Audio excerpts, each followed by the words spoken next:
Oh.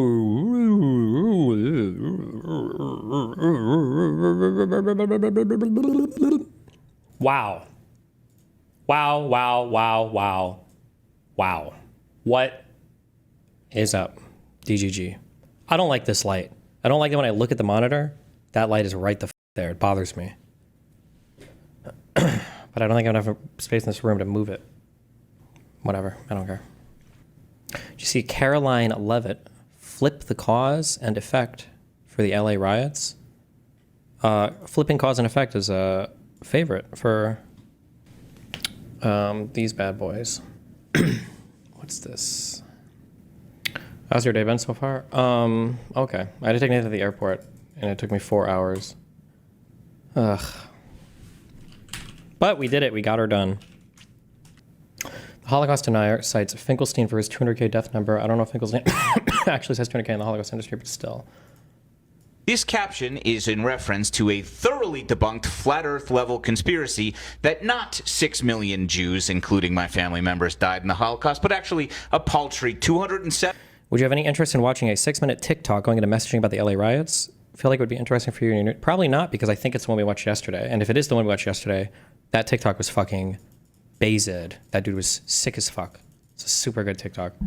71,000. He seems like a guy who would probably be capable of reading a book. So I have an incredible recommendation for you. The Holocaust Industry by Norman Finkelstein. It's on you to not allow this kind of hate to flow so freely from somebody this violently, comically misinformed with this much reach. You know what I'm saying? Do what you need to do. That's a nice little... Any court updates? I don't know. You guys check the docket. Have there been?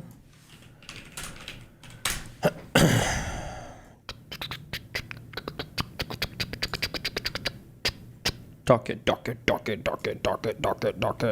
Nope, just their fuck-ups from the last filing that they had to correct. Bro, listening to... I'm trying not to give... I shouldn't be giving these people any attention, but now it's just kind of funny. Some guy was pressing a hater on his stream a lot about, like, why don't you come out and join Pixie's case? And this guy, he knows how to sweep. And Jesse was like, I can't join. They're gonna kill me. He's like, he's trying to pretend that he's like actually afraid for his life. He's like, I think they're gonna kill me. He's already sent his audience, and they're gonna kill me. Meanwhile, like, was covering this basically daily. I don't know. I just think that was fucking hilarious. But everybody was asking him, because I remember when this all started, Jessica was like, oh, I know so much information about everything going on in the background. You guys are going to shit your pants. And then now people are like, well, why don't you join the case? Like, wouldn't this be so important? Because they're clearly flailing. And he's like, I've already said everything I know publicly. What more can I do? There's no point in me. Fuck, these clips are all like 20 minutes long, so I don't know. Person, I would do it. If I was in your position. Can you think of? This is normally an exercise. If you are thinking about this, why? Let's say you believe what you believe. Why would you still say that you can't speak? Right? Why would you go and do that? Why would you say you can't speak on it unless you get? Oh, someone getting money off it. I don't. It's weird that you went to say that if he committed crimes, should he like that was a weird. Just answer it. I don't think. I mean, charge criminally. Are we talking about this specific case? Okay, fuck. I didn't bookmark anything here. I was just hilarious. I'm gonna die. If I join this case, they could kill me. Like, okay. What's the timeline on the case? Same as it always has been. However long until we can do summary judgment. I think you have to wait for the discovery phase to end. I don't know when the discovery phase ends or what the date is on that, but I still need to work on that. Fuck me. Oh. I thought I was getting a schizo email because I get sometimes schizophrenics by my email and they send me crazy shit. But never mind, I understand now. I know things have been rough lately, and I want you to know that I'm completely with you. Z was 1,000,000,000% disappointed and unamused with J. The only thing I think your interpretation is missing is that the applicants were to fill the position of K's partner. That's why he had the final say in who to pick rather than just sucking Z's dick to let him in. True! Oh, how did I forget that? Absolutely true! Absolute. How did I? Oh my God. For the testing process itself and the shooting part, it wouldn't make sense in universe to test their intuitions on alien presence when they had nothing to build them around. Interpreting Jay's performance, it'd be easier to teach a disciplined person to differentiate between the hostile and the friendly aliens than to discipline a retarded child. Most of the aliens in the scene were missing any details that would let you deduce their intentions, and Jay just tried to post hoc his goofery with his tirade. True. An alien just working under a post lamp, what the fuck is he on about? Shit's gonna break and it's gonna cost the city to renovate it. True. It's definitely a sign of non-compliance and hostility. True. And even under the assumption that they wanted someone to demonstrate they don't have prejudice against aliens until they explicitly aggress, his reasoning for shooting the girl would just fuck that over as well. Oh my God. What an absolutely based emailer. What is this? Hasan has been denied global entry. Wait, I thought he said he had global entry.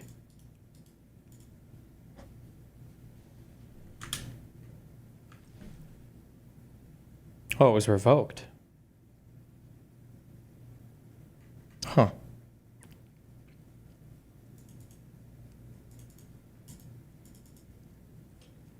He said he got conditional approval in 2024 sometime, then he got it officially in February this year, and then a month later it was revoked.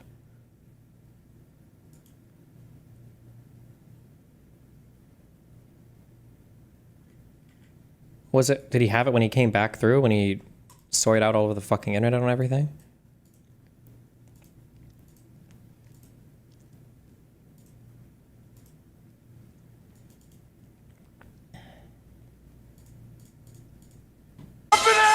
Stop! Way too loud.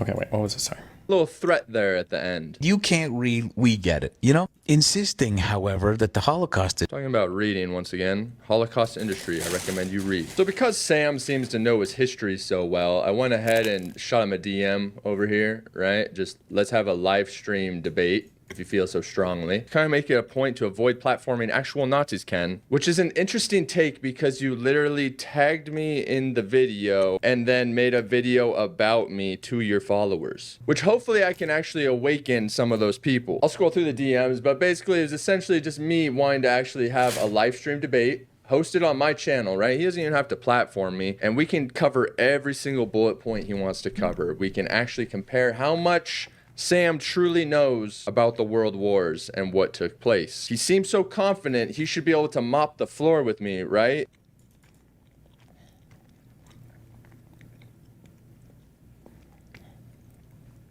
Do you and the mods have any real life in case of fire plan when a chatter links a stream and talks about killing himself live? Didn't somebody do that in here like 3 nights ago? I didn't see any of that. Was that some good drama? What happened to the guy?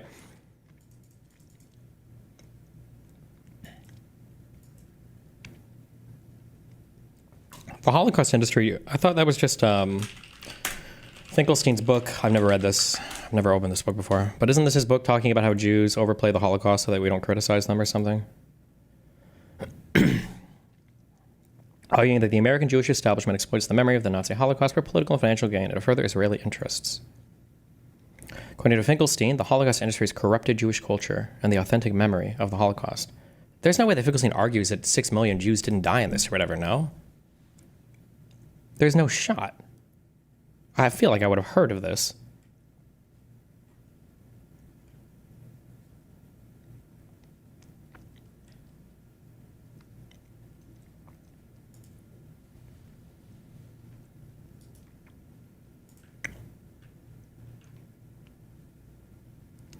Sam lists 3 things he loves about America, including he fights for the U.S. because he loves the country and believes in it.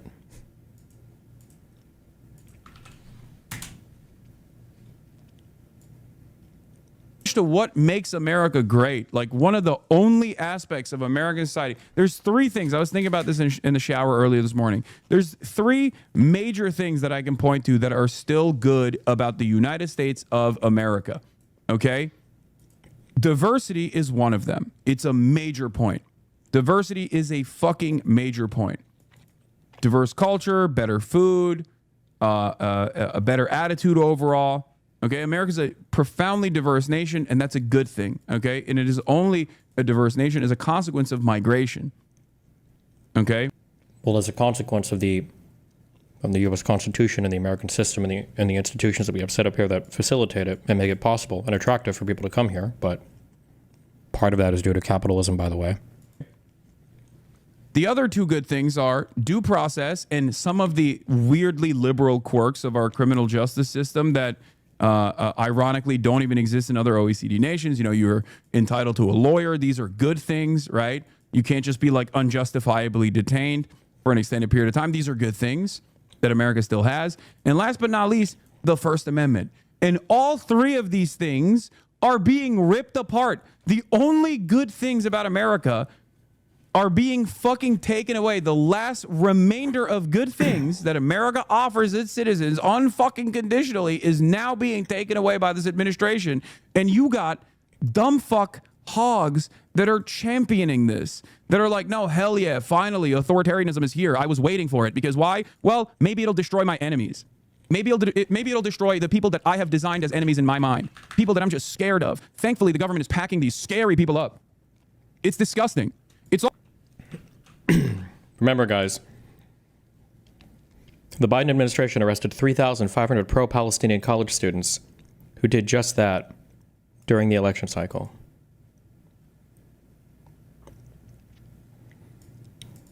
They're just as bad. It's also disgusting when you look at the situation. I'm a Californian. Okay, I've been living here for 12 fucking years at this point, right? I've been living in Los Angeles for 12 years in Los Angeles, California. Okay, it is one of the, with the exception of I guess like Istanbul and Ankara, it is the one place that I've lived in for the longest period of time in my life. Okay, I love the state. I love the city. There's many fucking problems. There's many issues, right? But I still love it because it's very diverse. It's incredible. It's great food, great weather. It's got it all. Okay. And I cannot comprehend how insane it is that an administration that has tremendous resentment for California, which is in and of itself as a state, the fourth largest economy on the planet. Like it has a larger economy than fucking Germany. Okay. California as a state is the fourth largest economy on the planet. And an administration that is backed up by some of the most racist fucking pieces of shit on the planet in the interest of serving some red meat to its most radical elements within its base, are taking these incredibly violent actions that rip apart the social fabric in California. And it is so hostile. Like it blows my mind how hostile these people are who have never lived in California, who will never live in California, who will never live in Los Angeles. And they're looking at it from the outside going, hell yeah, this is what I voted for. It's like, fuck you, man. Fuck you. I'm not advocating when Brandon is president. I'm not advocating for them to come in and like sick the Gestapo on you for, I don't know, mudding or some shit or wanting to shoot your guns, right? Like that's a fear that you have fantasized in your life. That is a fear that you have created in your mind. And that fear caused you to vote for the fucking Republican Party. And then the Republican Party turns around and goes, actually, we are going to use the federal government to destroy the social fabric of California. And you're like, hell yeah, that's right. That's great. Wow. Like, keep to your own fucking business, dude. What the fuck is this shit?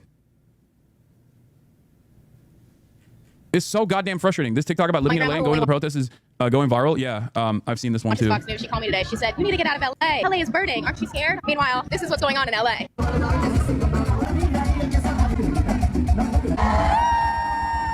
Thank you so much. Yeah. Keep in mind also, LA is a fucking huge place, guys. I actually can't draw LA, even though I kind of lived there for 3 years. But it's like it stretches everywhere, whatever. But it's like this is like LA, and the protests are like, I think they're like here, and people are like, LA is on fire. Ah! It's like when I was flying into Sweden with Melina, and I'm looking out the window, expecting to see the whole country engulfed in flame. Thank you. I got snacks. Sometimes people look at me crazy when I say I live in downtown LA. They're like, aren't you scared to live there? Tell me you don't get it without telling me you don't get it. Show me a city that shows up to defend its citizens the way LA shows up to defend its citizens.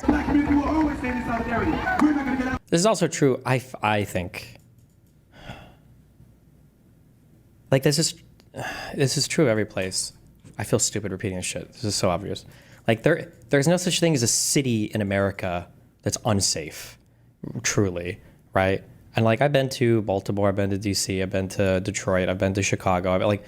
These are huge cities. There might be some places that are unsafe at certain times of the day, maybe, especially depending on what you're doing.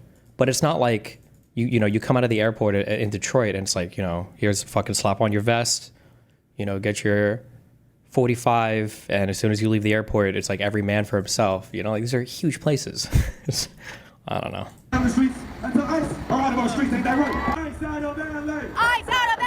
Police in LA are overwhelmed. We gotta send in the Marines. Even the fucking liberals that are like not even in Los Angeles, and I know they're not in LA because they're going, why are the brown people waving Mexico flags? It's like, bro, have you seen Los Angeles? Like, what the fuck do you mean? Why are the Mexican Americans waving Mexico flags in resistance against a fucking very clear racist act by the federal government that is...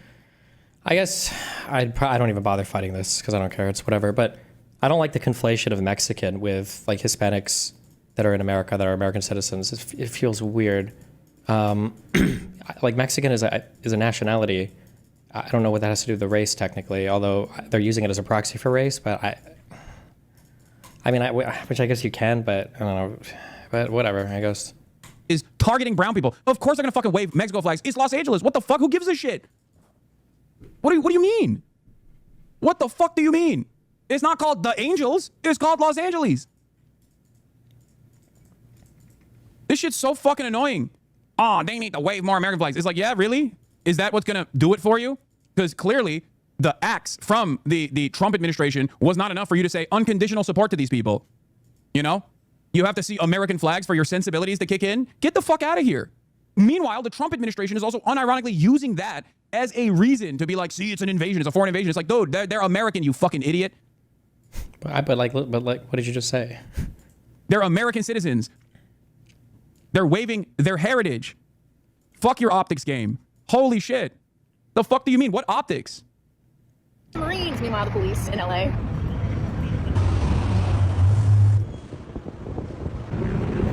Pokemon Go playing motherfuckers got their McDonald's delivered. Yeah. Oh, finally. We got Katy Perry's take.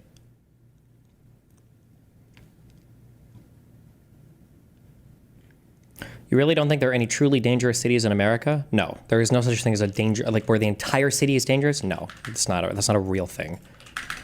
People just exaggerate a little bit. I'm just saying this in the context of like you can say there are some cities that have like a higher per capita murder rate, or there are some cities with scary parts of it, which is true, that might be dangerous parts. But there's no like whole city where it's like just perspective. Just saying perspective.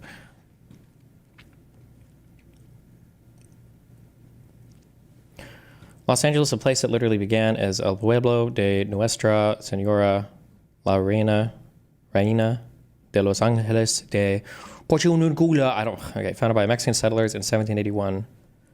This was once Mexican land, and the people being targeted today are often descendants of those who have lived here for generations. What are we talking about? What? What percentage of the Hispanic population in LA are like native there from the 1700s? Also, Mexican land from who? Like, wasn't this was, these were other European countries that were expanding, right? Wasn't it like Spain and I don't know who the fuck else? Like, these are all settler projects. Yeah, when did Mexico as a country even begin? Mexico. Wikipedia, give me the birth date. It was Mexican land at one point. It was probably massively uninhabited land, but I think all of this land is kind of like traded around a little bit, or was conquered and unconquered, and then the U.S. kind of spread west. And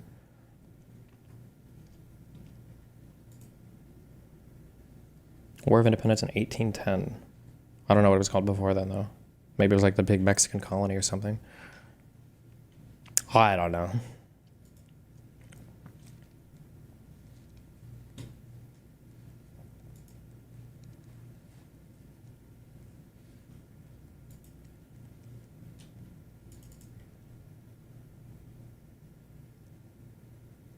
Are we going to end up with like fucking our own Mexican refugee Palestinian problem in the US where it's like, Jesus.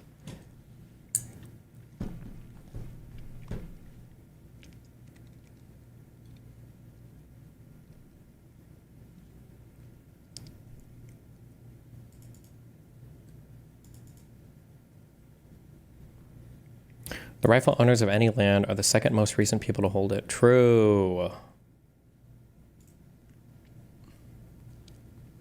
Like there is nothing more American, and I mean this in a positive way, okay? Normally when I say something is American, it's a pejorative, but in this circumstance, there's nothing more American in the positive affirmation sense than being able to fucking wave the flag of the country of origin while you are here, okay? What are we talking about? What are we fucking talking about, dude? It's disgusting. If you take issue with foreign flags being flown at protests, go take that up with Israel, which is a fucking Nazi country doing an ethnic cleansing campaign. Where did that come from? What? What does that have to do with any of this? What the fuck? Mexico ain't doing all of that, all right? Where's the smoke for St. Patrick's Day parade, Oh, well, or where's the smoke for the Ukrainian protests? Oh, that's right, they're white, so it doesn't matter. It's not the kind of... He does know that Russians are white as well, right? Like, there's white people on both sides of that, right? A foreigner that we don't like in this country. To be fair, even with the Ukrainian one, people are starting to get agitated against that too because Donald Trump hates Ukraine too. It's so fucking stupid, but... Oh, good that he 180'd on that, I guess, like 3 times. Italian flags at the Italian Day Parade. It's an invasion. It's an invasion. I'll die on this hill. We're never going to reach their sensibilities as long. We need to raise the American flag so that the narrative can't be twisted in the media, which is what it's going to be. Curious, what is the counter to people who argue that Ukraine joining the NATO is equivalent to the Cuban Missile Crisis? The counter argument is to make that the same. It would be like the Cuban Missile Crisis, except nuclear missiles were already in all of the other Caribbean island countries. We already have countries that border Russia. If we wanted to nuke Russia, we would just do it from fucking Estonia or whatever. Like this idea that we would desperately need Ukraine to put nukes in, like they're called ICBMs. The intercontinental, it means they go far, fly far. They do it every time. No, dude. What happens every time is squishy liberals such as yourself actually fucking fall into the same trap. You get dominated by the right-wing framing. And you actually lean on the sensibilities of a third party that you do not know exists out there, okay? The idea that there's a guy out there who's like, I don't really like that they're deporting people that are simply waiting for their paperwork to be processed. And I think that's an inherently violent act, but I can't get myself to be on board with these fucking protests until they wave the American flag, until they wave the flag of the state that's doing that. I don't know how we could ever produce evidence of our claims, but it's funny that he says that. I feel like there's a huge group of people out there that are exactly like that. I feel like there's a huge group of people who are like, I would super love to throw a ton of moral weight and popular support behind some cause, but I don't want to get roped into having to defend Gaza and trans 4-year-olds and every other, deconstructing ESG, DEI, everything else. Like, I just want to be able to... Oh, somebody linked me something. I think I watched this off stream. And I feel like I understood something a little bit more. Fuck. Pod Save America. I'm not going to be able to fucking find it. I can't find anything. Why is it so hard for me to find fucking YouTube videos?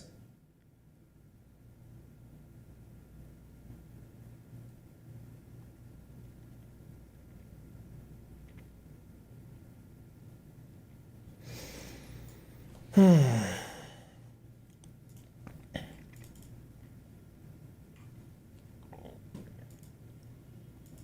don't even know if it was Pod Save America. I think it was Pod Save America. Not this. This? Huge amount of respect for anyone who goes to a protest. And this. Okay. Jesus fuck. Huge amount of respect for anyone who goes to a protest, and especially the people who put their bodies on the line and physical safety on the line and their legal status on the line to be a part of a protest. But obviously there are smart and dumb ways to do it. We don't need to repeat that burning a Waymo is not smart, right? Just think to yourself, is Stephen Miller going to be delighted or unhappy about what I'm doing right now? And then, act accordingly. The one thing I just have noticed about protest movements, especially on the left over the last decade or so, is at some point it became an article of faith in progressive movements that every movement has to be about every one of a large bucket of issues. And I think it was a sort of a misunderstanding of the concept of intersectionality, which is a phrase that was coined in academic literature in the 80s about overlapping power structures that led to discrimination. But I think it's evolved to mean progressive organizations or movements think they have to talk about every one of a big bucket of issues because the issues are interconnected, even if the organization was founded to do one thing and not talk about another. And I think that is wrong. Like, I think if you need your movement to be focused on a specific outcome and designed to be as broad as possible to bring in as many people as possible. For example, the largest and most powerful movement to combat climate change should not force all the people who are a part of it to agree on Gaza. And the most effective movement to end the war in Gaza should include people on the left and like the isolationist right, like Thomas Massey, who agree on Gaza but disagree on climate change. And I think, are you referencing some of the Palestinian flags that we saw in these protests? Yeah, like you just see different signage. Like when I'm thinking of the signage and the flags, because I think I said this yesterday. I figured this out. Like, I'm actually not opposed to these flags being there. It's just what they represent, and all of these things are exclusionary instead of inclusionary. Inclusory? Are those words? I don't know if either of those words are real.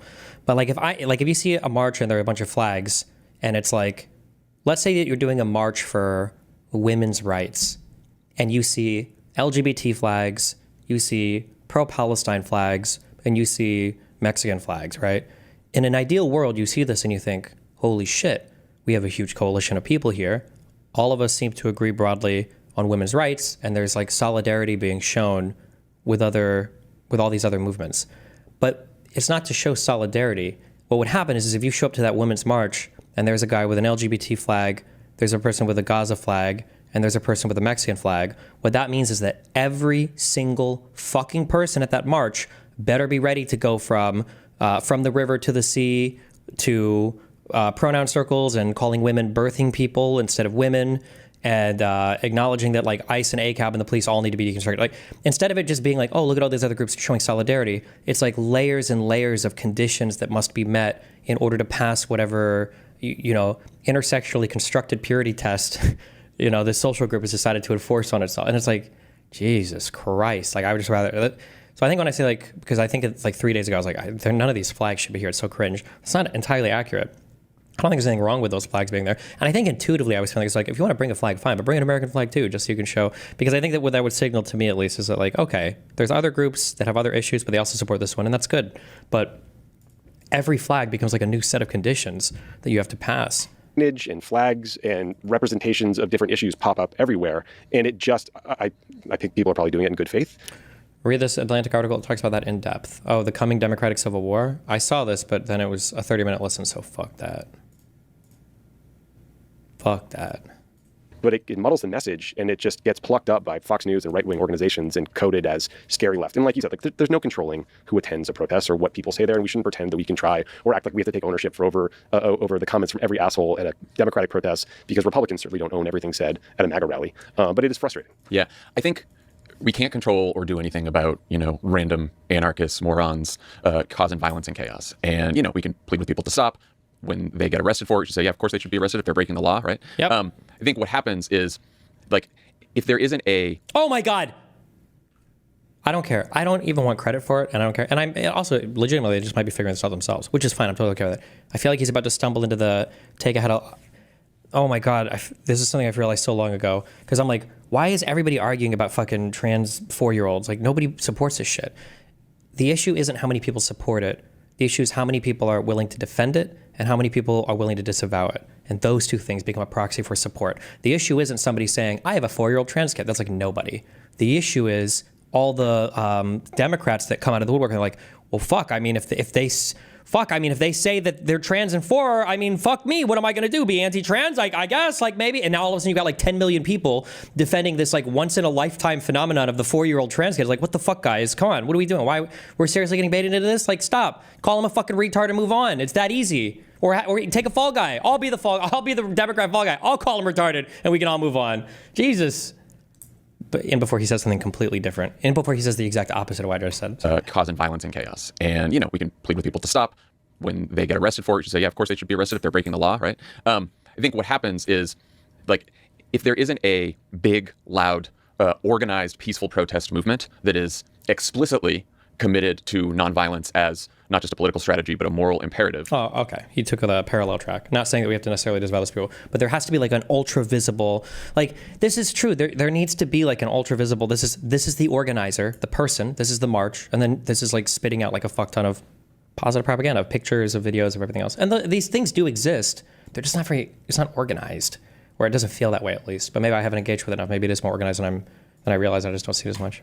The vacuum is filled with what the right and Trump and all those people want to say the protests are about, and the more violent, chaotic protesters. And so part of this speaks for need for like us to, and everyone's been trying to build an opposition since Trump came back into power of like a real organized, peaceful protest movement. And you saw that today, when you went down there, and we've seen that in other parts of the country, like throughout the last couple of months. It's starting to build, but this just, I think, highlights the need for it, because it's really hard to break through with a peace. How do you start to convince progressives that pragmatism is more politically effective? For true progressives, it's very easy to convince them. You just point to harmed communities and you say we should do things to benefit these communities. The issue that you're having is people are still viewing us as being on a political, on a two-dimensional political axis, and we're not. Well, one-dimensional. Sorry, a line.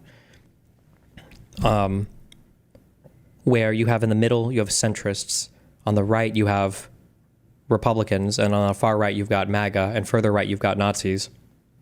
And then on the left, you've got your center-left libs, and Democrats, and progressives, and then tankies or whatever.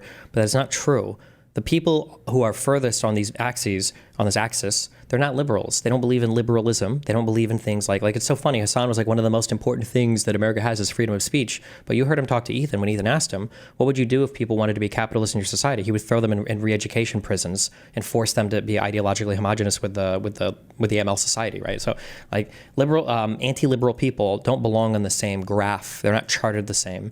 It's one of the reasons why also sometimes although this hasn't happened as much recently, but sometimes the MAGA analysis fails. MAGA is not just a further right version of the neocon stuff. Trump is not a traditional Republican in any sense of the word, and he doesn't go further than Republicans on things. He veers off into a different axis. He veers off into the authoritarian world, or into the anti-liberal world, which is where the tankies and the MLs and the commies and the socialists all veer off there as well. You don't need those people as allies. Give somebody to rally around who's like a strong center-left figure. You have a strong base there. You just have to give them something to organize around and fight for.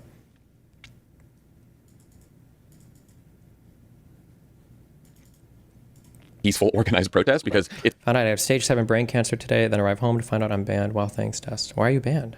This just, I think, highlights the need for it, because it's really hard to break through with a peaceful, organized protest, because it's not as exciting to cover, right? Yep. And the right certainly doesn't want to cover it, and Donald Trump doesn't want to acknowledge it, and neither does Stephen Miller or any of those people. Yep. But that just means that it has to be even bigger and even louder, and it has to, again... But the issue, too, the reason why there's no coverage is because lefties don't want to cover it. Nobody in the alternative media sphere, I think, it doesn't feel like there's much excitement out there to even cover those things, right? Like, who would amplify it?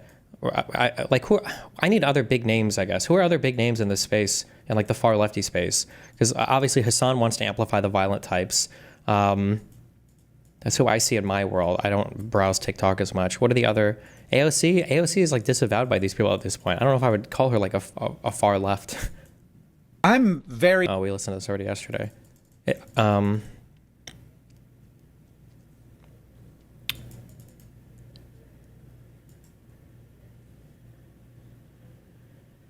fuck is that noise? Wait.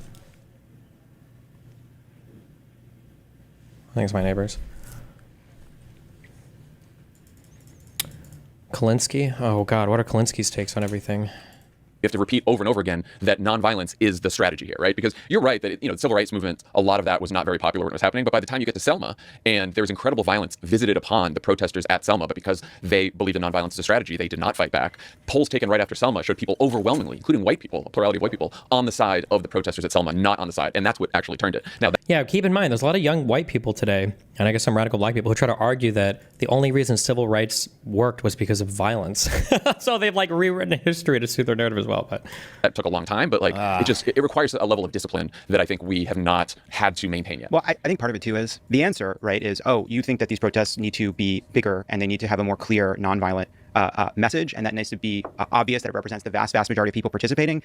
You're not going to get that by posting about it or beseeching people online. You got to show up. And the protest I was at today, far bigger than any of the more violent demonstrations. It was a bunch of different people. And also, by the way, the message was very clear. It was about freeing a man who represented the kind of overreach that the Trump administration was demonstrating in the raids it conducted over the weekend, and in the arrest and the deploying of the National Guard and now the Marines. But the way... Was it about somebody local to LA, or was it Abrego Garcia? Or we show that this movement is largely peaceful, nonviolent, with specific goals and aims, is for everyone to come be a part of it and show just by numbers. And so, like, what I hope comes over the next, this is what we're seeing right now is, I think, the first phase of how we kind of respond.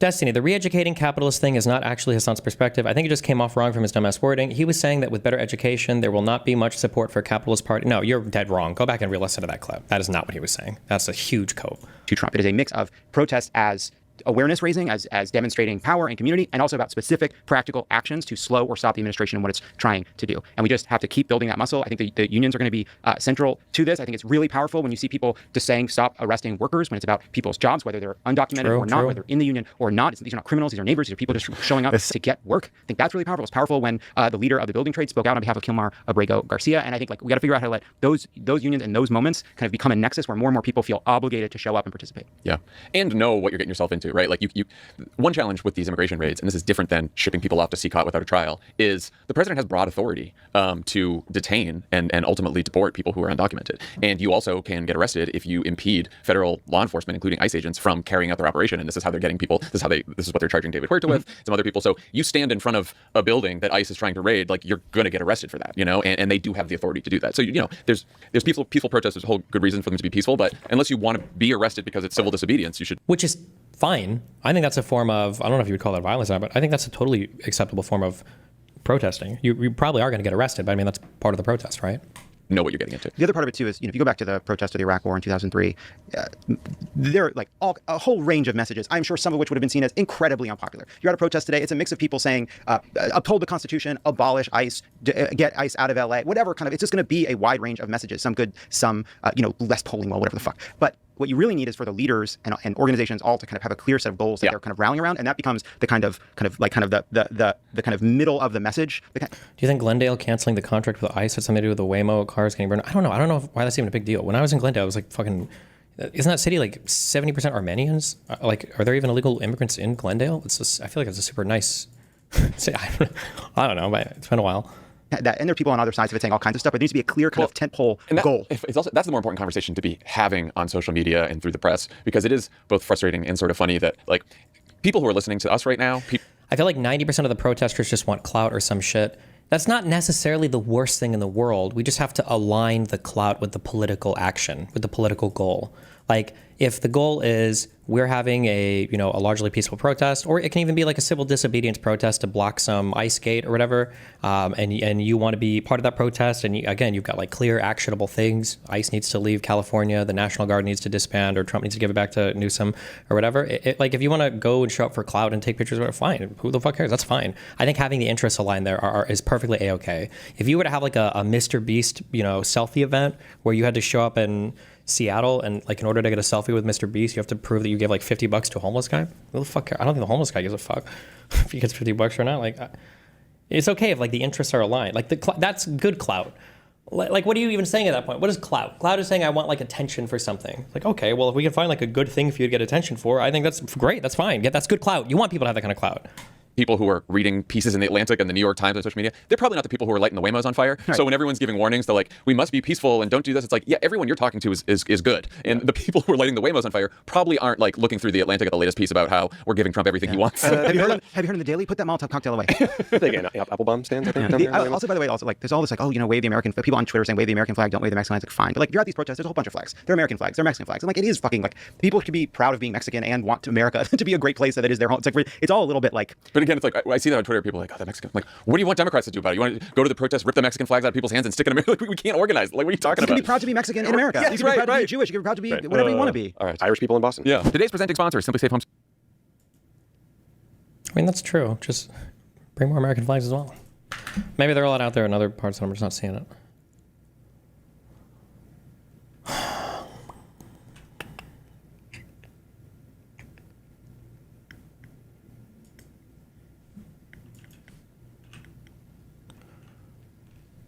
XQC shitting on Newsom without knowing any. Wait, what? 6/22/20. No shot. Come on, don't do this.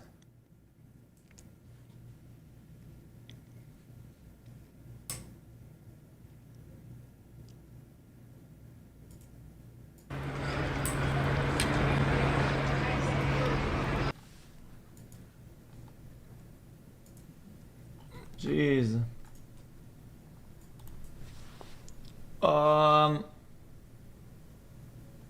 Anyway.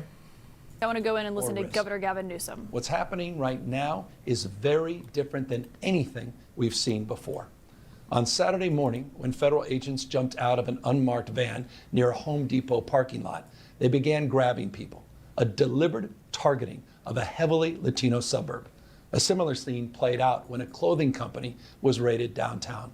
In other actions, a U.S. citizen, 9 months pregnant, was arrested. A 4-year-old girl taken. Families separated. Hold on, just as a real quick thing, because you fucking retards keep saying this. You're literally giving up to the demands of people who are waving the Confederate flag. For some reason, there are only 2 parties that you guys are considering. You're considering the far left crazy people, and then you're considering the conservatives. And when I'm telling you, don't give in to these weird far left crazy fucking people because the conservatives are weaponizing it, you're pretending like I'm saying you should only fly American flags to hedge off those 2 people. No, there's a third party that you should care about, which are a whole bunch of people that are ideologically aligned with you and agree with you and want to be there for that and support that, which should be the majority of America, at the very least the majority of the Democratic Party. Those are the people that you should be trying to appeal to. And having, retards saying on cars that are being set on fire, or, just saying fuck the USA and fuck Gavin Newsom and all this, that's not it. I'm not saying that you should just be trying to avoid bad PR from the conservatives. That's a part of it. But you also want to have a lot of good PR for your own side, so that you energize people to come and they feel proud to be a part of a movement that is actually has an actionable goal and means something and represents their values and isn't just some weird social fucking purity test game by hardcore lefties or whatever. Friends quite literally disappearing. In response, everyday Angelenos came out to exercise their constitutional right to free speech and assembly, to protest their governments. Are those things true? Is that true? Is what? Wait. 4-year-old girl taken. Families separated. Friends quite literally disappearing. What does he think the impetus for all the protests are? In response, everyday Angelenos came out to exercise their constitutional right to free speech and assembly, to protest their governments. Are those things true? Is that true? Also, it doesn't say was that person like all clear? Are they actions in the right? In turn, I'm telling you, if the people that were actually arrested and they were there for, and that they got not interferes or whatever, right? Actually not guilty of anything at all, and it comes down to it, I will go tooth and nail against all this shit. It'll matter. I'm not kidding. It'll radicalize me, on God. I'm not even just saying that. I'm just saying that. Like, if all the things were wrong from the get-go, I will swap sides. Not that there's really a side, but yeah. Of California and the city and county of Los Angeles sent our police officers. I mean, what does he think the Trump admin is losing all the court cases for and everything? TROs and shit, but to help keep the peace. And with some exceptions, 45 months they were and successful. chat still has Like zero many bitches. states, California is no stranger to this sort So of if you want to show me. We manage it regularly and with our own law enforcement. But this, again, was different. What then ensued was the use of tear gas, flashbang grenades, rubber bullets. Federal agents detaining people and undermining their due process rights. Wait, is he live now? Fuck, I don't. Trump, without consulting California law enforcement leaders. You said what? About what? Chat has at least one Federal bitch agents somewhere. detaining gas, flashbang grenades, rubber bullets. Federal agents detaining people and undermining their due process rights. Undermining their due process. That is due process. Donald Trump, without consulting California law enforcement leaders, commandeered 2,000 of our state's being detained is due process. What? Are you fucking stupid? Guard members to deploy on our streets illegally and for no reason. This brazen abuse of power by a sitting president inflamed a combustible situation, putting our people, our officers, and even our national... If you get pulled over, right? If you get pulled over, you're not free to go. You're detained. You're detained. Is this part of your due process? It absolutely is. It's part of the process that you have to go through. You're detained. I mean, I'm confused. That's not, bro. Am I brain rotted here or what? Guard at risk. That's when the downward spiral began. He doubled down on his dangerous National Guard deployment by fanning the flames even harder. And the president, he did it on purpose. As the news spread throughout LA, anxiety for family and friends ramped up. Protests started again. By night, several dozen lawbreakers became violent and destructive. Yo, this is this guy's city. Everybody's already mauling. They can't make fucking ends meet in this stupid piece of shit fucking city that he owns. Dog shit.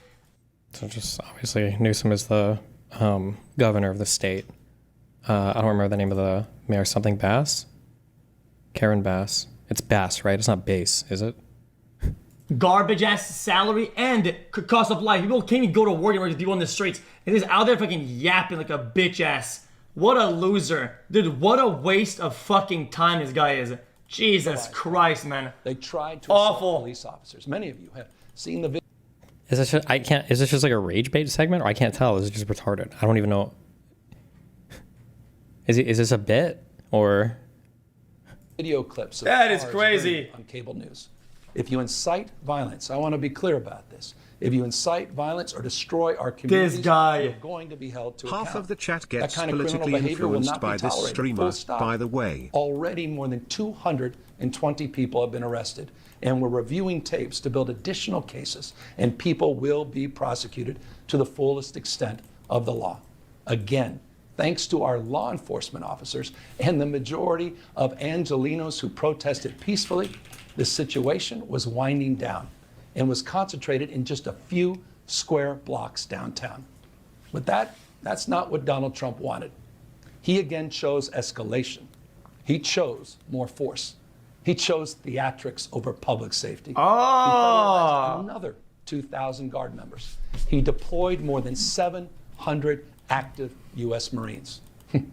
These are the men and women trained for What I was saying is that it was only 4 blocks wide of a protest, and it was going to stop. What we're saying is that the protest was over. People were about to go home. If they didn't get, you just say the other month if the cops didn't show up, they were about in the next minute. They were about to go home. Foreign Dude, combat, not domestic. What was I thinking? We honor their XQC, service. We what's honor persona? their bravery. But we do not want our streets militarized by our own armed forces. Not in LA, not in California, not anywhere. We're seeing unmarked cars in school parking lots, kids afraid of attending their own graduation. Trump is pulling a military dragnet all across Los Angeles, well beyond his stated intent to just go after violent and serious criminals. His agents are arresting dishwashers, gardeners, day laborers, and seamstresses. That's just weakness masquerading as strength. Donald Trump's government isn't protecting our Deploying the military on our citizens is insane. How are you defending that? Oh, because I don't wait. Are there any large center-lefters on Twitch? Or is Twitch politics just the tanky crowd under Hasan, and then I guess Asmongold and whatever XQC is?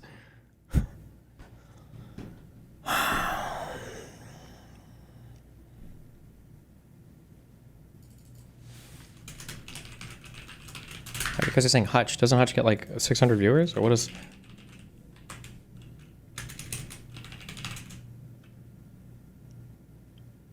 $300 viewers? There's like, I feel like there's no moderate, like XQC might be center right, maybe? There's no like center left voice at all, I guess? Or a large one, I guess? Okay. Oh, Atrioc. Yeah, but I feel like Atrioc, God bless him and I love him, tries to stay away from heavily political things. He is more like finance, economics, world stuff, kind of. And tries not to be explicitly political. Wait, what is this guy sending me a voice note for? Hold on.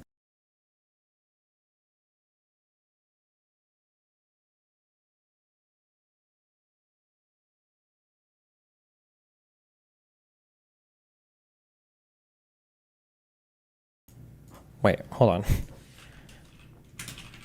Wait, I mean, can we call on Discord? Did he want to do this whole thing on voice notes?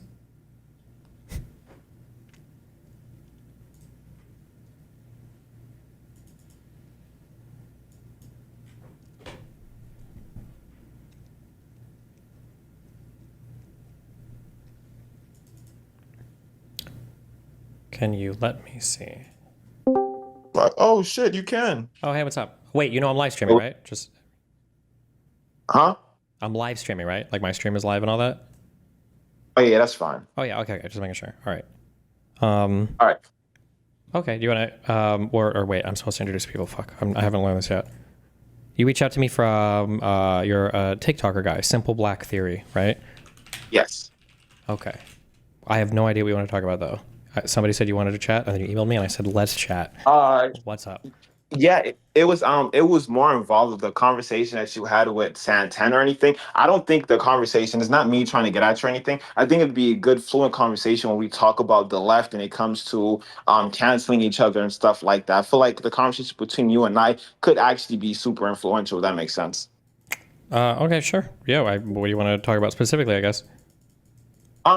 So I know there was one clip that you mentioned, and the question was from 1 through 10, quantifying, let's say Z's microaggression, how we would label that. And I believe Santana had a hard time trying to voice the idea of you can't quantify it. Where I do agree with you with the fact that maybe certain things that happen shouldn't get as much what's the word I'm looking for, audience, shouldn't get a big audience determining on the movement, like Z having her microaggression. I honestly don't think that it should have gotten so much attention than it should. But I also believe that we have to be relative to the ideas of people doing these type of things, because then it can easily happen again, and if not be worse. So I do think the understanding is, when something like this has happened, we should point it out and it being a teaching method instead of it being like, oh, a cancel thing, which I think the left has the problem. They're trying to do like a super virtue or idealistic thing of what the left should be, which is impossible. And I think that reason is because they believe that we all have the same ideas.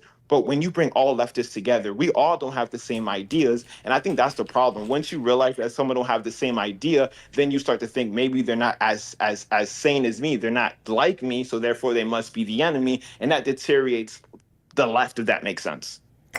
Yeah, sure. I mean, I don't think I necessarily disagree. The teaching moment thing I think is important. Like if somebody fucks up or if somebody says or does something dumb, there's a lot of stuff that could just be solved with literally a simple message. Like, hey, you did or said a thing, like, it kind of sucks for this reason, like, you just like make somebody aware of that.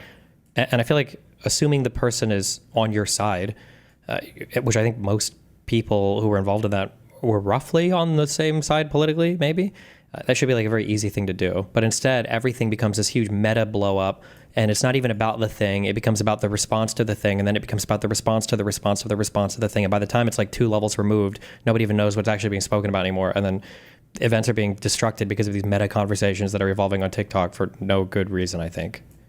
And you know what? And you put up a good thing. I think TikTok in itself is not a great place for people to have conversations like this, because if we be honest, TikTok is a place where people try to make money. So we do these live stream. People always trying to do your gotcha moment, trying to get as much people to enter their live stream. So when it comes to this, we have a more volatile state in this conversation. Not saying that the individuals in the stream or in the live was trying to gain more people to enter, but what we know, when there's people watching and you're having a conversation, emotions get erupted, and both sides can have that emotion and things can go left real quick. So I think like having discussions on live about with certain things and it goes left, I think it's unfair, because in real life I think the conversation would have been completely different. And I think that's the problem that I have with most people, because when it comes to like, all right, so obviously we live in a day and age where technology is so advanced, and now we can do things that other activists cannot do, or other people who speak about these things cannot do. We can reach millions of billions of people through the internet, and because of that, it becomes a more dangerous place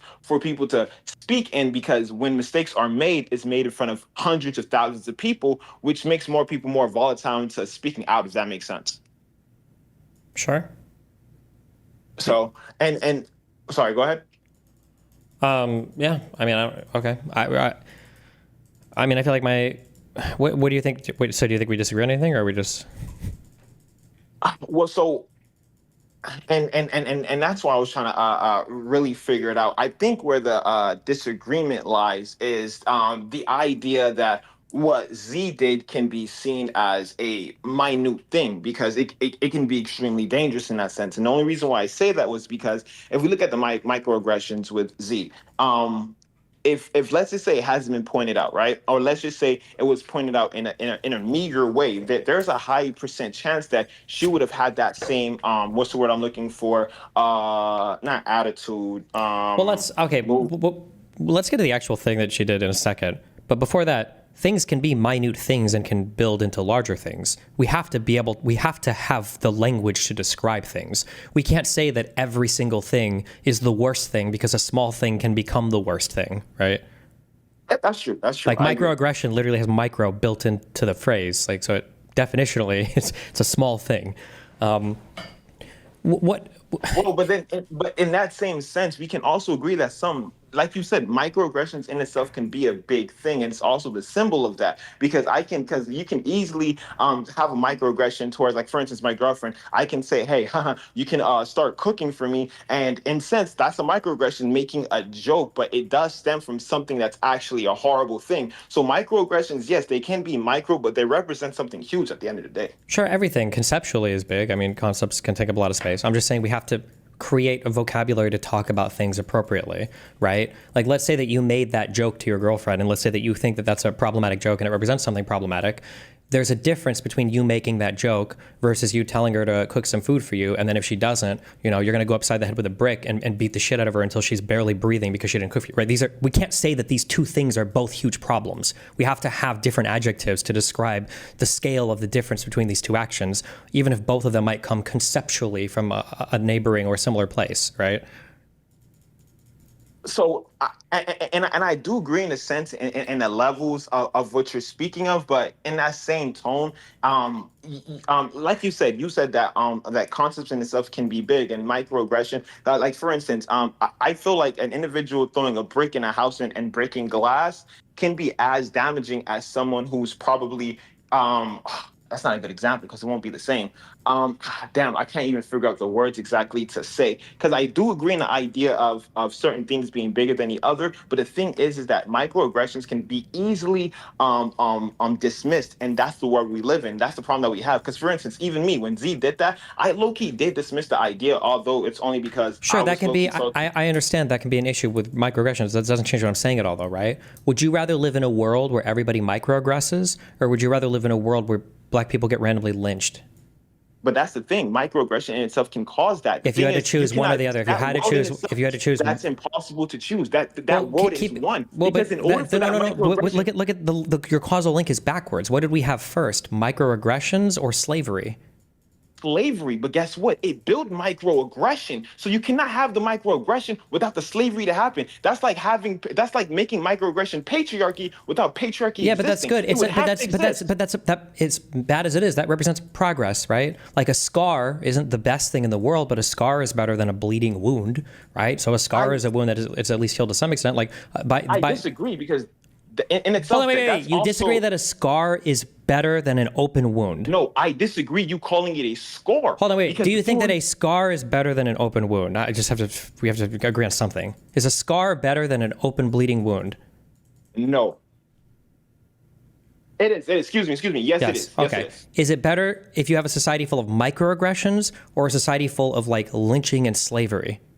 So I will go with the first option than the latter. But this is why I'm saying that you're conflating, because it is impossible to say that there's two separate worlds when we talk about reality. You're making a whole new world, where in the world that we live in, or we talk about this exact world, it is impossible to have these microaggressions without these microaggressions stem from something. You even said earlier that these are concepts. These concepts are bigger than we're talking about when we talk about these microaggressions. But again, these microaggressions came from this huge concept, which is the lynching of Black people. Sure, and I don't necessarily disagree with that, but these are like steps on the way to a better world, right? Like, calling somebody out for microaggressing is a better world than taking somebody to court for lynching, and it's a better world than not being allowed to go to court because you're not human because you're a slave, which is a better, so it's all in steps in a better direction, right?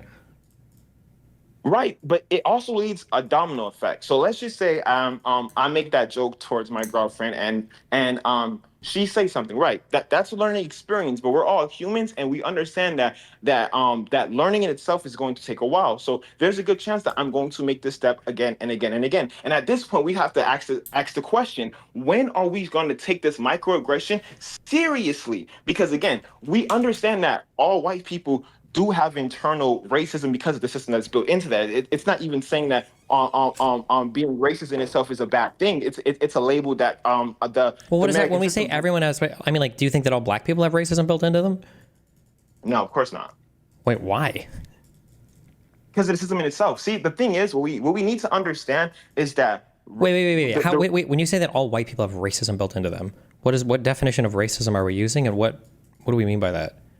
Well, so first we have to understand that racism in itself is a social construct, meaning that society created the idea. We also have to understand is that the individual also controls the idea of that social construct, meaning that my definition might not be the same as yours. Just Yeah, like that's what I'm gender. asking. That's why I'm just asking. What is your definition of racism? So my definition of racism is basically the idea that a system that you benefit from a certain system. So you benefit from so basically a system that oppresses one race over the other. That's my definition of racism. Because you benefit from this system, that automatically makes you racist. But it is a label that the system has given you because you are able to benefit from my oppression. White privilege is literally just black people being oppressed. The reason why you have privilege is because you have a higher risk of not being unalived by a police officer than I do, even if we do the same crime. So this is why I say okay, wait. So then when you say, so you're, if there was a black man and he made a sexist joke towards his black girlfriend, since black women have a higher class right now or are ascending to a higher class. All black men are misogynoir. All black men have misogynoir. Well, but like, couldn't black men argue that, well, actually black women, because they on it in the aggregate, at least I think in younger demographics, are making more money than black men, that black men can't be misogynistic towards black women because now they have like more systemic privilege or whatever than them? Or not true, because in that same system, it automatically disproportionately affects black men to not even graduate. Black men are more likely to be to not reach a certain age as black women. We also know that black men are going to be expelled at a higher rate than black women. So we have these things that contradict itself. So while yes, you can make that argument, there's other contradictions that doesn't make that argument valid. Okay, can any non-white demographic in the U.S. be racist, or is it only whites? So it's only white. And when we talk about race, like, and whiteness in itself doesn't matter when it comes to nationality or ethnicity in itself. Like a German person who has a white skin complexion would be considered white. So yes. Okay, so like I'm just curious. So like if a Hispanic person calls a black person the N-word, what would we describe that action as? If that Hispanic person is an Afro-Hispanic, no, like a super Hispanic, like a brown, looks Mexican, nobody would ever think he's like black. And this is what's the difficulty. And again, race in itself is subjective and it's based on phenotype. So if that individual has black skin, you said brown. I said like not black, not. I know what you're. I'm just saying you look at him and people would clearly identify this guy as a Hispanic, not Afro, not like African American, like a Hispanic person, like a super Hispanic person. And he calls a African American person who looks much darker and everything. He calls him the N-word. That's prejudice. But not racism. What kind of prejudice? But not racism. No, and a lot of people do have the idea that prejudice and racism are the same thing. Well, theoretically, we know that prejudice came first, then race in itself. And prejudice was literally having having negative ideas towards someone based on a certain group. And now people are trying to use the idea of racism to attract it to having hatred towards a certain race. But again, it's very subjective, and this is argumentative, so it can go both ways. But I do believe that the idea of prejudice and the idea of racism are two completely different things. Gotcha. If a black person calls a Middle Eastern person like a sand N-word, is that racism or is that just prejudice? That would be prejudice. But I don't want people to have the understanding that prejudice and racism can't be an equal playing field. They can definitely be an equal playing field when we talk about America. But when we talk about like racism with white people in itself, the idea is that the system that was created was created for the benefit of white people. And when we talk about the benefit of white people, it automatically oppresses black people. So when we talk about that idea of racism, it does have a stronger tone than if a black person calls a Middle Eastern person a sand N-word, or I could say nigga because I'm black. But regardless of the fact, that'd be prejudice, which is a big problem, and it does affect that individual's ethnicity. But I wouldn't call it racism. Okay, and then what if a white... I'm black, so I could say it. What if a white person goes to like a black majority African nation and calls somebody the N-word there in another nation? Would it not be racism there since they have a different power structure, or...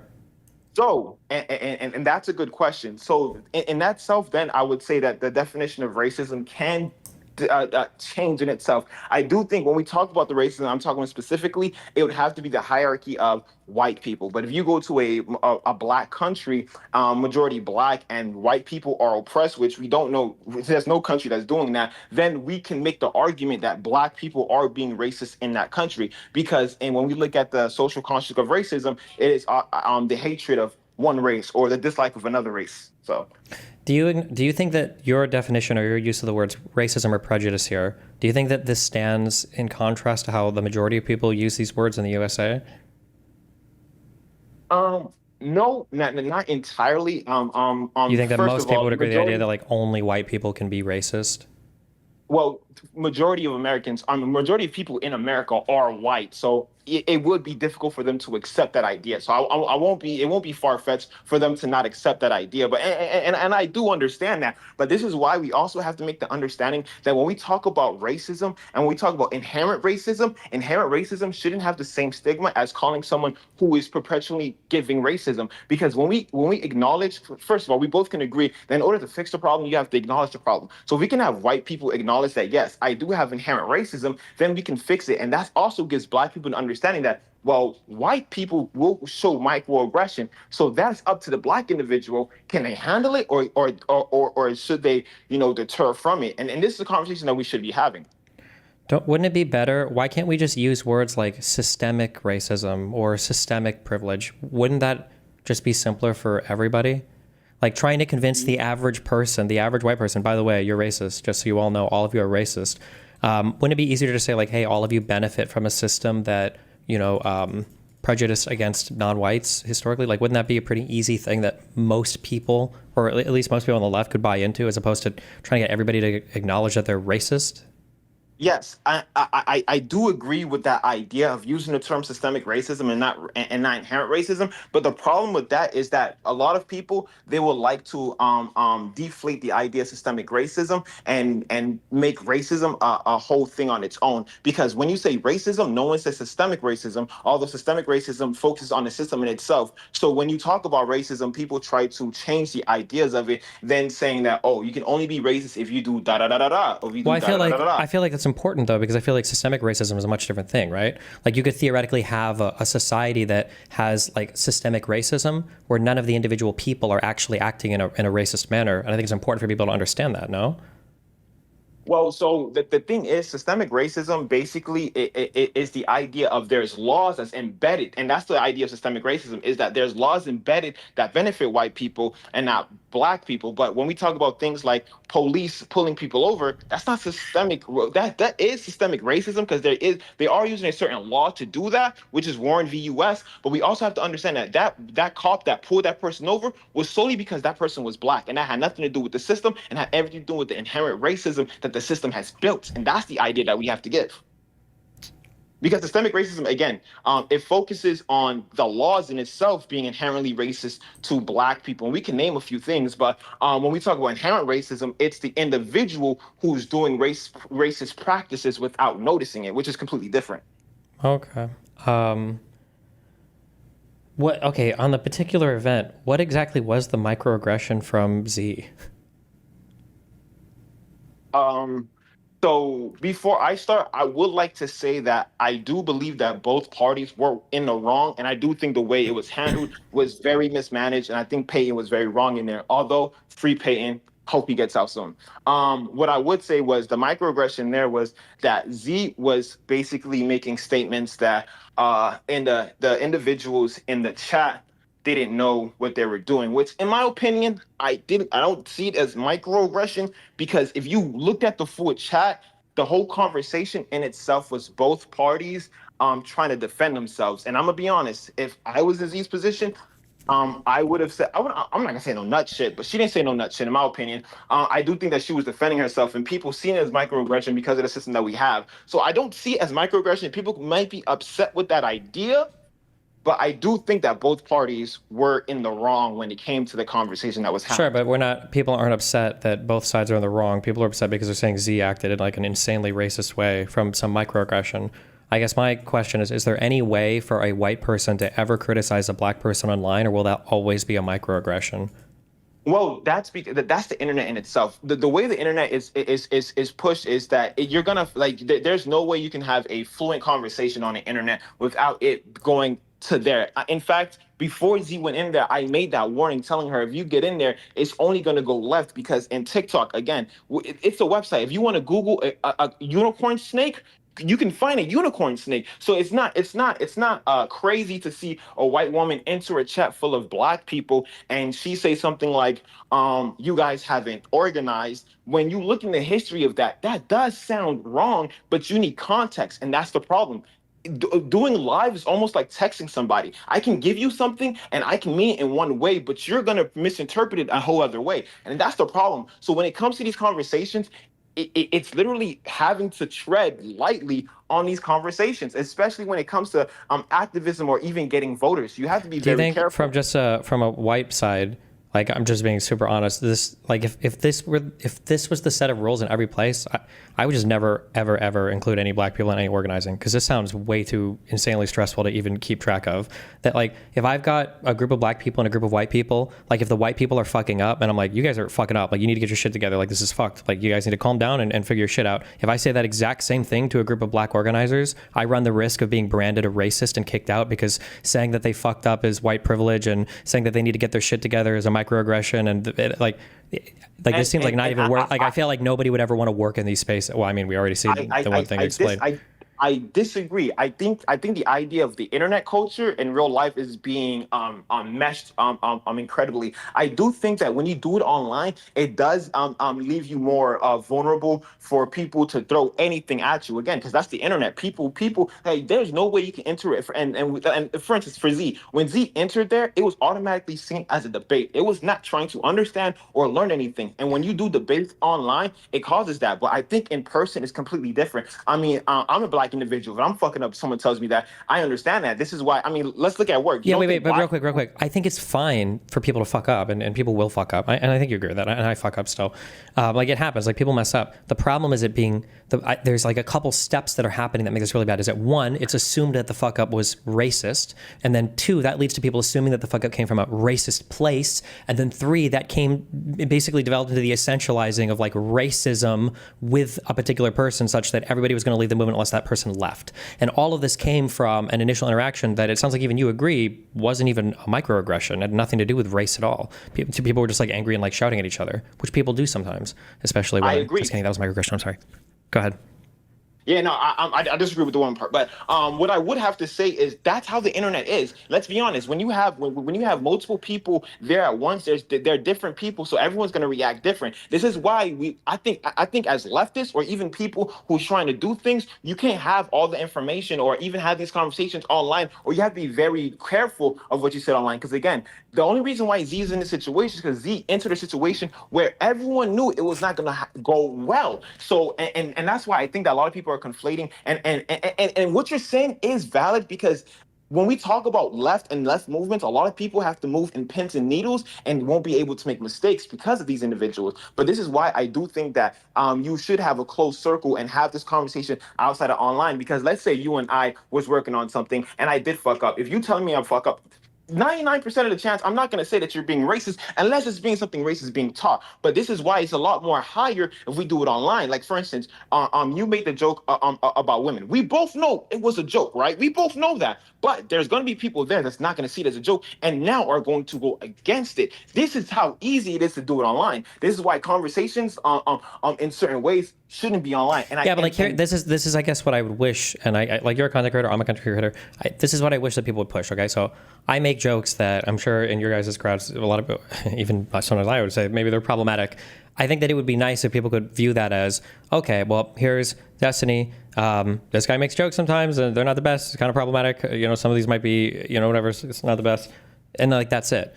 But it can't be that for some reason. It has to be that like, this person is racist. this person is sexist. This person hates women. This person hates minorities. It's like, Jesus, there's like no scale. It kind of goes back to the beginning of like a microaggression is better than like a macroaggression, like a racist action, right? Like, and it is, even if it's still bad. And it feels like we just don't have the language sometimes to just have a granular understanding of how bad some things are sometimes. Like by the end of that whole Z thing, when that was going on, in the beginning, I was looking for her calling somebody the N-word. I thought that she went fucking wild or was on some crazy making fun of people for some like insanely black stereotype shit. And I think I spent hours listening through and it's like, is this it? She just said that like, why you like stop being loud, you guys are shouting over me, and then that's where it all came from. Like what? Like even if we say that Z made a mistake there, the accountability or her being made aware that like, oh hey, like, you know, don't bully these people is going to be way different than a person coming on being like, oh, look at all these inferior IQ phenotypes that are less than me as a white person, right? These are two totally different things, but it feels like we treat them the same.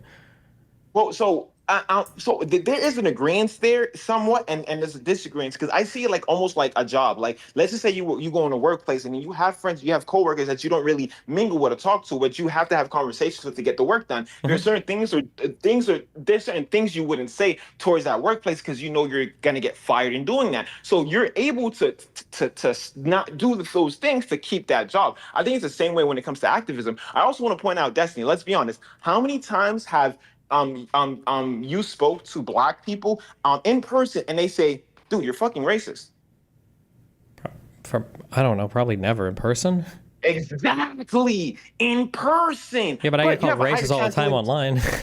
Exactly, and that's the problem that I'm trying to point out. It's highly more likely for you to be in a situation like this online than you are in person. Why? Because a lot more people are going to have a better understanding of the conversation that's being had, or even then, because and that's the idea that I need people to understand. TikTok is a very toxic area to have conversations because conversations are not conversations there. They're literal debates. I kid you not.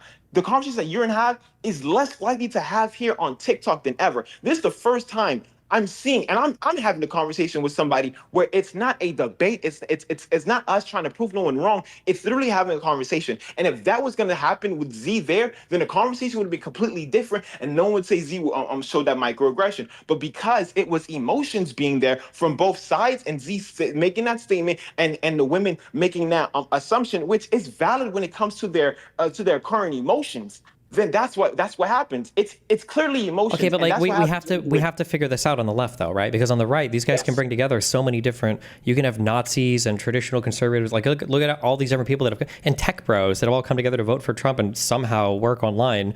We have to figure that out on the left, a way to both be critical of people without completely ostracizing them at the same time. This has to be possible. No, I definitely do agree, and I think the problem is that the ideologies that everyone has may be in the same result, but the way it's going at it is completely different. And I think that's the problem that most people have. I think people can't have a clear understanding of this is the goal and this is how we should do it. And that's the thing. There's no clear leader compared to the right. Like if you talk about the right, you automatically think of Trump. You automatically think of all these names. When you think about the left, there's no one who's actually stepping here and being like, this is how we do it, because the left have so many people. This is why I think that certain people have to shut the fuck up. I'm sorry. Some people on the left do have to shut the fuck up, because I find it very difficult for anyone to have a conversation and talk about, oh, you want to go, they have conversations like, oh, they don't like people who didn't go out there and protest in LA. But these are the same people who didn't vote in the 2024 election. But these will be the same people that's going to have problems with left-leaning movements, because their idea they have, and most people are going to hate me,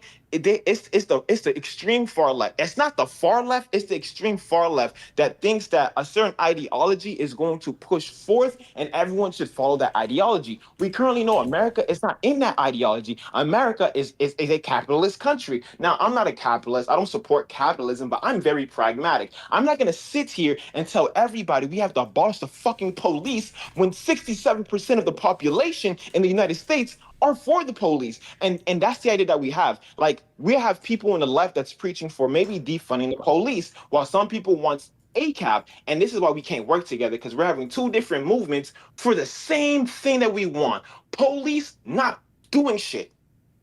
Okay. All right. You have anything else you want to bring up or anything? No. I think it was a great conversation. I appreciate having this conversation with you, D. Cool. I appreciate it too. I will probably see you around in the TikTok world. Yes, you will. All right, have fun. Bye. Okay, I disagree with a lot of that, or especially the definition things. I think the guy's heart is in the right place, so I don't know. He doesn't seem like a bad person or anything. And before he makes a 27-part TikTok series on how I'm an evil Nazi. Just kidding. Bro, the fact that you're one of those guys who's like, dude, using a gun against some guy who only has a knife is so police brutalitarian. Dude, it's so policey brutality to use a gun against a knife. You can't do that. It's too much force. Stop doing it. Like these arguments are so cringe. It's just, bro, you deploy whatever you have to do. Like if you don't think that the police force is enough, you deploy whatever is necessary.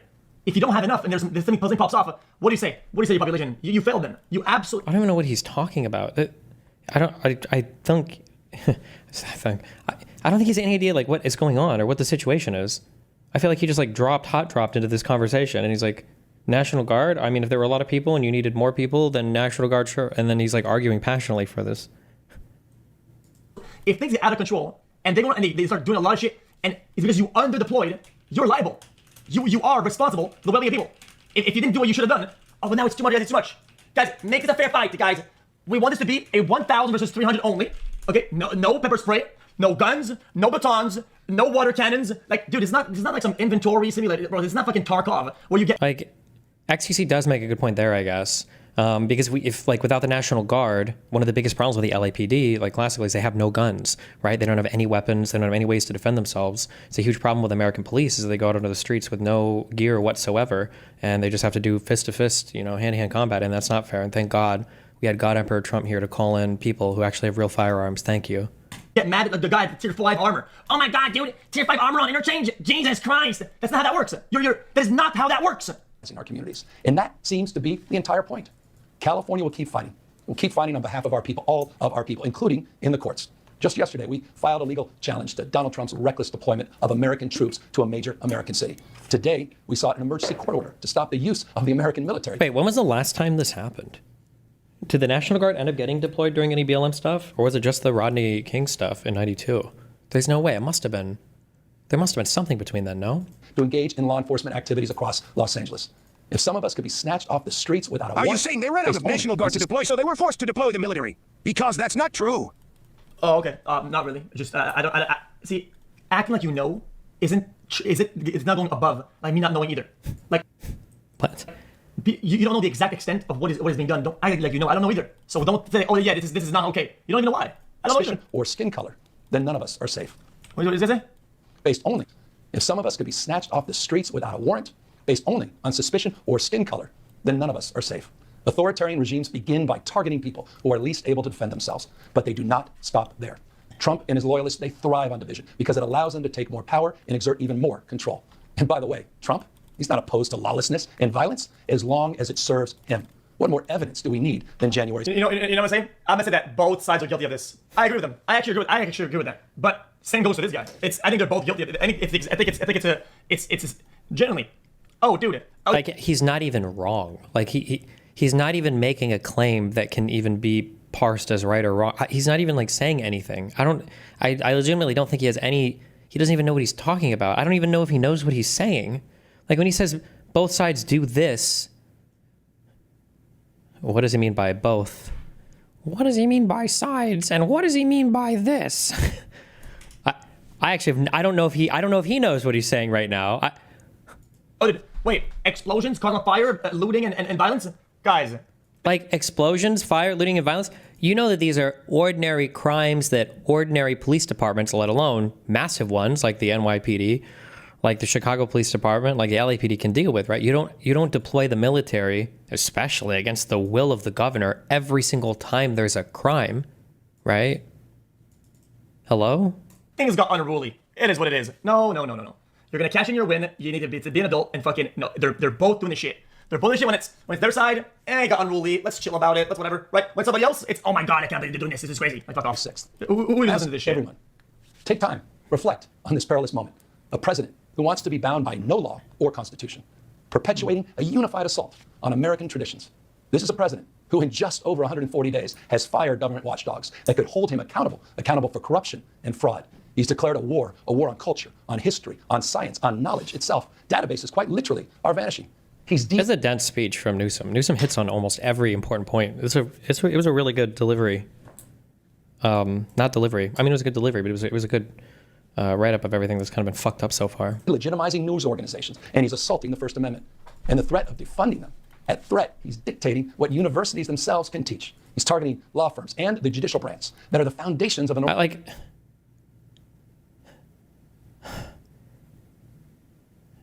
Do you understand my frustration right now? Like, tell me what happened yesterday at the house.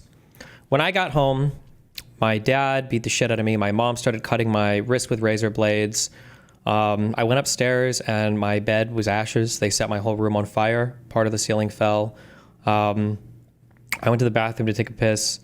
The trash can was full. I was supposed to empty, but I didn't. I was so stressed out. I went back to my room. And my console, my saves, they deleted everything. Do you guys still have save games? And then he's like, wait. And I'm like, yeah, what's up? Yeah, it was fucked, right? He's like, you didn't empty your trash, you said? And that was your responsibility? You didn't empty the trash can in the bathroom? And you were supposed to empty the trash can and you didn't empty it and that was your responsibility? Well, both sides have like really fucked up here. And it's like, wait, what? Like Newsom just rolled through a whole bunch of Democratic Republic destroying things. And I feel like XQC just has nothing to say. Like, hold on, like, let's, like... At basis, accountable for, on American traditions.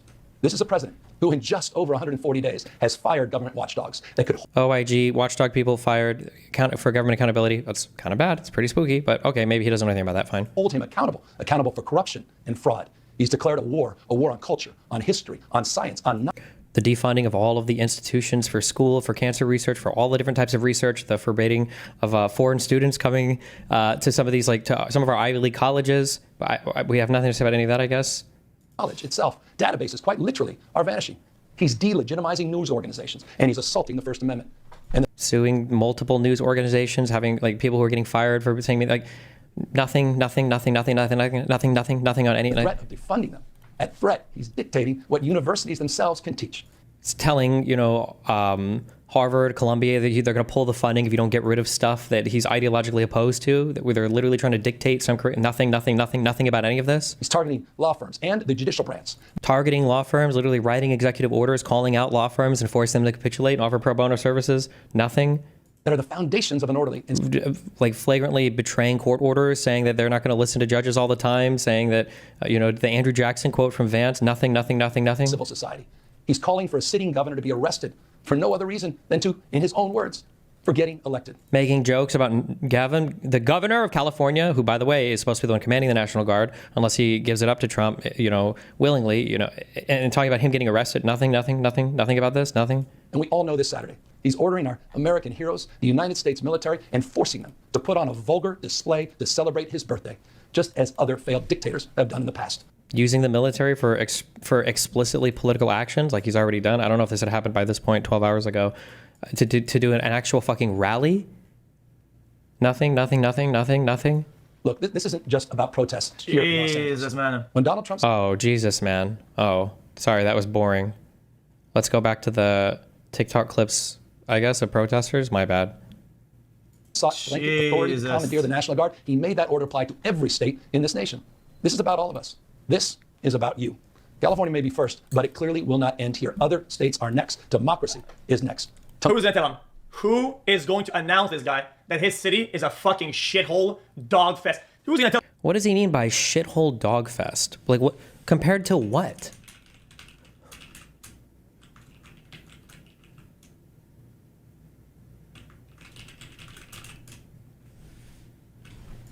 Like LA's economic output alone is half the GDP of Canada. Like, are there problems? Yeah, for sure. But he's so ass-pained about LA. Like, what is Jesus? You're a multi-million dollar per month streamer person. Like, what are you so unbelievably ass-pained about right now? Tell this guy. Somebody's got to tell him. So somebody needs to maybe just give him a memo. Your city's a shithole. Not things that are happening there will happen in other places. Stop projecting. Stop projecting. Democracy is under your citizen are sniffing unreal amount of smog every day, brother. You're poisoning your people. Brother, they are on 90% smog every day, but they stop thinking, buddy. Like, pretty sure the smog was worse literally in the 90s. But who do you want to deal with smog? Do you think the Republicans are going to do something about it? This moment we have feared has arrived. He's taking a wrecking ball. A wrecking ball. You mean California, right? No, fuck no, I don't mean California. I mean LA alone, I think produces half the GDP of all of Canada. California easily outdoes all of Canada. What the fuck do you mean? Come on. Come on, doggy, doggy, doggy, dog.